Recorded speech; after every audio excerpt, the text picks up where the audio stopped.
Hi there, Rendi. This is Max, and I just watched your video on the Switzerland healthcare system.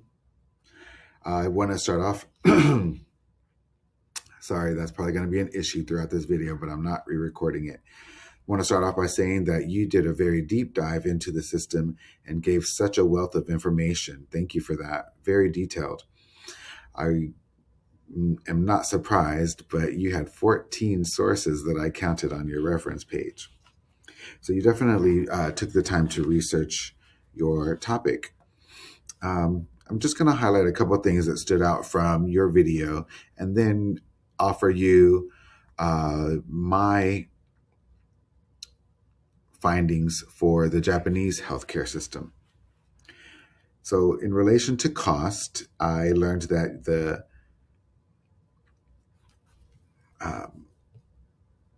Swiss have a mandated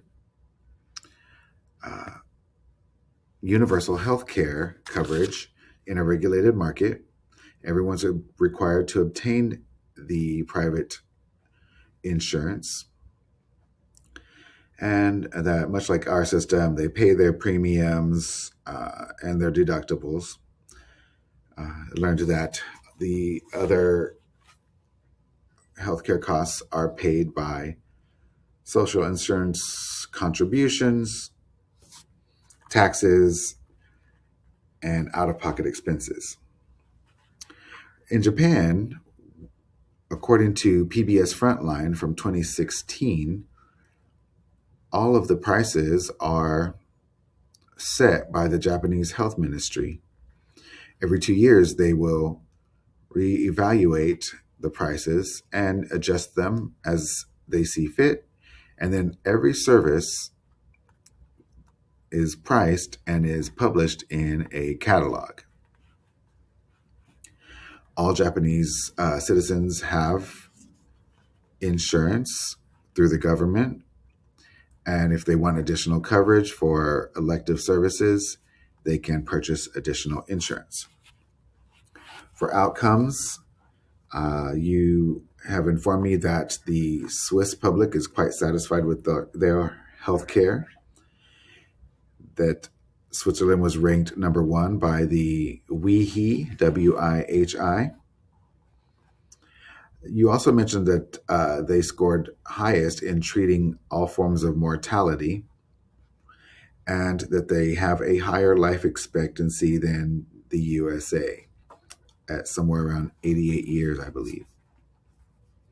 Similar to the Swiss, the Japanese are also very satisfied with their health care, and they consume it at about 3 times the rate of Americans. They can go and get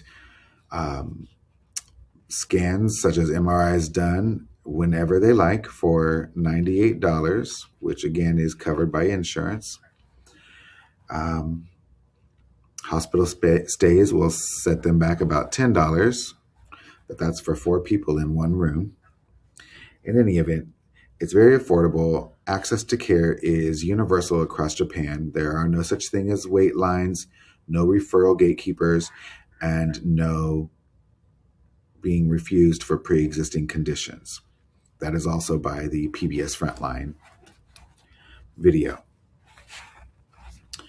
In Switzerland, for reimbursement and workforce, I learned that Switzerland has the most RNs per capita and that all fees are negotiated for reimbursement, with some of the physicians earning up to upwards of $195,000 a year, which seems pretty comparable.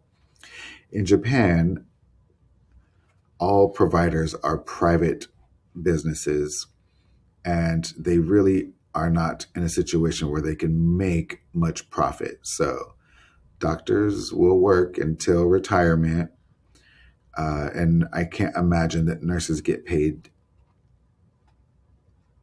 what we make here in America. I don't have any evidence to back that up, however. Finally, when you're discussing whether healthcare is a right or a privilege, You simply said at first that it's a necessity, and I couldn't agree with you more. I like that you mentioned that you would like to see equal health care for all, less fraud, cheaper pharmaceuticals, and that you were in favor of mandatory private insurance. I know that the Affordable Care Act has gotten us a little bit closer to that last item, but it's still fraught with problems, and we don't really know yet the full efficacy of the ACA. Thank you for your submission. The information that I gave you was mostly from a PBS Frontline 2016 YouTube video. I also have several other sources in my video. If you get a chance to take a look at it, let me know what you think. Bye.